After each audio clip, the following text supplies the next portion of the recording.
केसीआर ने रखा राष्ट्रीय राजनीति में कदम, टीआरएस को बदलकर बनाई बीआरएस।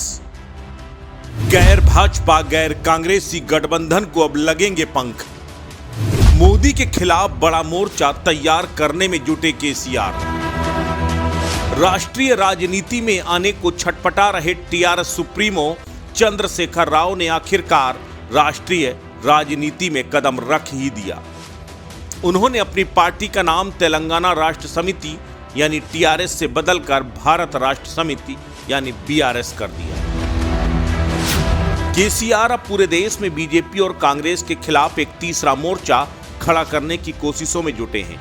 इसी के तहत अभी हाल में उन्होंने झारखंड के सीएम हेमंत सोरेन, जेएमएम के अध्यक्ष शिबू सोरेन, तमिलनाडु के सीएम एमके स्टालिन, शिवसेना सहित कई शीर्ष विपक्षी चेहरों से मुलाकात की थी।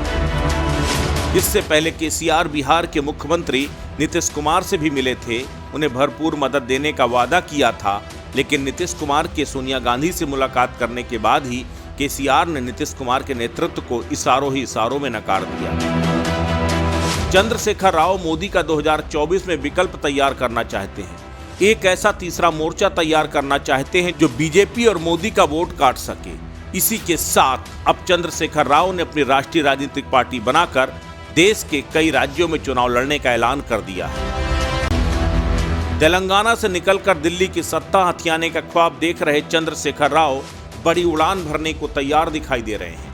यही वजह है कि नई पार्टी का ऐलान करने के साथ ही चंद्रशेखर राव ने एक बड़ा वादा कर दिया।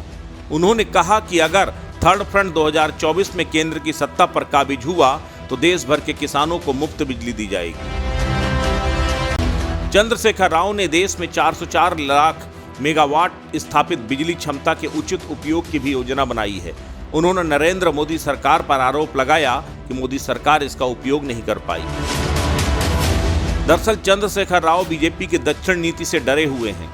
जिस तरह बीजेपी हैदराबाद के निकाय चुनाव से लेकर अब दक्षिण के तमाम राज्यों में 2024 के लिए फोकस कर रही है, उससे चंद्रशेखर राव को लगता है कि अगर डिफेंसिव मोड में बीजेपी का मुकाबला किया जाएगा तो उसका नुकसान हो सकता है। यही वजह है कि अब एग्रेसिव काउंटर अटैक स्ट्रेटजी के तहत चंद्रशेखर राव अब देश के उन तमाम राज्यों में जहां बीजेपी की सरकार है और उन राज्यों में जहां बीजेपी की सरकार नहीं भी है, हर जगह बीआरएस को मजबूत करेंगे, वहां के छोटे छोटे दलों से समझौता करेंगे और उसके बाद बीजेपी को रोकने की कवायद करेंगे। चंद्रशेखर राव 9 दिसंबर को दिल्ली में एक महारैली करेंगे। इस रैली में गैर भाजपा गैर कांग्रेसी गठबंधन के वो तमाम चेहरे भी दिखाई दे सकते हैं और 24 में मोदी को घेरने की तस्वीर भी 9 दिसंबर को सामने आ सकती है। लेकिन उससे पहले चंद्रशेखर राव अपनी बीआरएस के लिए पार्टी के आधारशिला को मजबूत करना चाहते हैं।